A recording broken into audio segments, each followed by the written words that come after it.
টানা কয়েকদিন ধরে ইরান ও ইসরায়েলের পাল্টাপাল্টি হামলার উত্তাপ হয়ে উঠেছে মধ্যপ্রাচ্য। এরই মধ্যে ইরানের এক শীর্ষ সামরিক কর্মকর্তা দাবি করেছেন, এই ইসরায়েল ও ইরানের ওপর পারমাণবিক হামলা চালায় তাহলে পাকিস্তানও পারমাণবিক অস্ত্র ব্যবহার করবেই।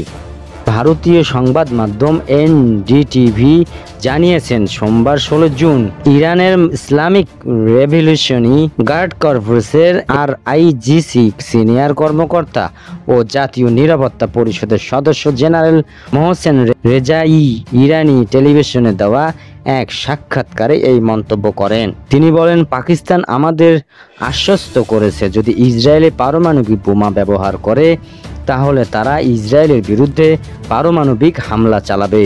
জেনারেল রিয়াজি আরও দাবি করেন, পাকিস্তান মুসলিম বিশ্বের ঐক্য পক্ষে দাঁড়িয়েছে এবং ইরানের পাশে রয়েছে। তিনি জানান, তেহরান এখনও অনেক গোপন শক্তি প্রকাশ করেনি, তবে পাকিস্তান এখনও পর্যন্ত ইসরায়েলের বিরুদ্ধে পারমাণবিক অস্ত্র ব্যবহারের বিশেষ কোনো আনুষ্ঠানিক মন্তব্য করেনি। কিন্তু দেশটি ইসরায়েলের বিরুদ্ধে ইরানের অবস্থানকে সমর্থন জানিয়ে আসছে। যুক্তরাষ্ট্রের প্রেসিডেন্ট ডোনাল্ড ট্রাম্প বলেছেন, তিনি ইসরায়েল ও ইরানের মধ্যে একটি চুক্তির চেষ্টা চালিয়ে যাচ্ছে। তবে তিনি ইরানকে হুঁশিয়ারি করে বলেন, যদি তারা যুক্তরাষ্ট্রকে আঘাত করে তাহলে মার্কিন সেনাবাহিনী এমন শক্তি নিয়ে ঝাঁপিয়ে পড়বে যা ইতিহাসের আগে কখনো দেখা যায়নি। এদিকে পাকিস্তানের প্রতিরক্ষা মন্ত্রী খাজা আসিফ এক অনলাইন পোস্টে বলেন, ইসরায়েলের পারমাণবিক ক্ষমতা নিয়ে পশ্চিমাদের চিন্তা করা উচিত, কারণ এই আঘাত শুধু একটি অঞ্চল নয়, পুরো বিশ্বকে বিপদে ফেলতে পারে। ইসরায়েল একটি বেপরোয়া রাষ্ট্র, যাকে সমর্থন করে পশ্চিমা দুনিয়া ভয়াবহ ভুল করছে।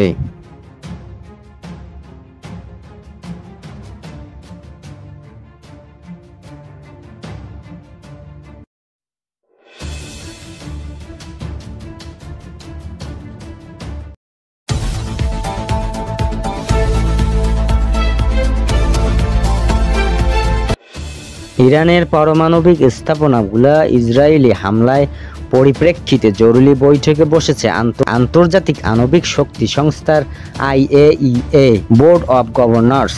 সোমবার 16 জুন IAEA এর সদর দপ্তরে এই বৈঠকে হওয়ার কথা। রাশিয়া, চীন ও ভেনেজুয়েলার সহায়তায় এবং ইরানের অনুরোধের পরিপ্রেক্ষিতে জরুরি বৈঠকে বসছে IAEA।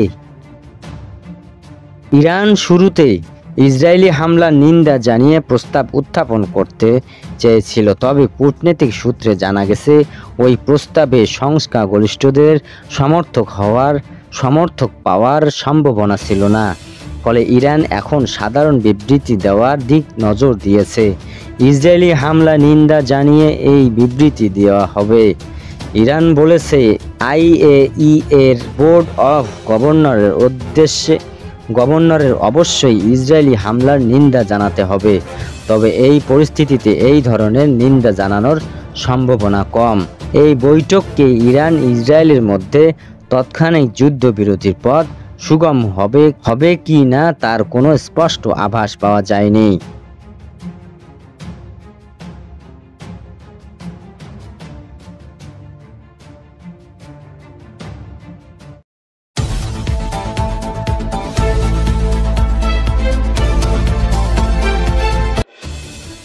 ইসরায়েলের রাজধানী তেল আবিবে অবস্থিত মার্কিন দূতাবাসের আঘাত হেনেছে ইরানের ক্ষেপণাস্ত্র। দেশটিতে নিযুক্ত মার্কিন রাষ্ট্রদূত মাইক হাকাবি নিজেই এই তথ্য নিশ্চিত করেছে। কাতার ভিত্তিক গণসংবাদ মাধ্যম আল জাজিরার এক প্রতিবেদনের থেকে এই তথ্য জানা যায়। গত শুক্রবার ইসরায়েল ইরানের ওপর এক নজিরবিহীন হামলা চালায়। এতে শীর্ষ সেনা কর্মকর্তা সহ পরমাণু বিজ্ঞানী ও ঊর্ধ্বতন কর্মকর্তারা নিহত হন। তেহরান দাবি করেছে হামলায় ৭৮ জন প্রাণ হারিয়েছে। এরপর শনিবার রাতভর পাল্টাপাল্টি হামলার অব্যাহত রেখেছিল ইসরায়েল ও ইরান। এতে উভয় দেশে বহু মানুষ হতাহত হয়েছেন। ইসরায়েলি সরকার জানিয়েছেন, ইরান মোট ২০০টি ক্ষেপণাস্ত্র ও ড্রোন নিক্ষেপ করেছে ইসরায়েলে। অন্তত ২২টি এলাকা আঘাত হেনেছে এই মিসাইল ও ড্রোন। 13 জন নিহত হওয়ার পাশাপাশি 380 জন ইসরায়েলি হামলায় আহত হয়েছে। তাদের দাবি, হতাহতের জন্য শিশুরাও রয়েছে। মার্কিন রাষ্ট্রদূত বলেন, ইরানের ক্ষেপণাস্ত্র দূতাবাস ভবনের কাছেই বিস্ফোরিত হয়েছে। সেই বিস্ফোরণের ক্ষতিগ্রস্ত হয়েছে ভবনটিতে, তবে কোনো হতাহতের ঘটনা ঘটেনি। রাষ্ট্রদূত জানিয়েছেন, জেরুজালেমের ও তেল আবিবে মার্কিন দূতাবাস ও কনস্যুলেট বন্ধ রাখা হবে।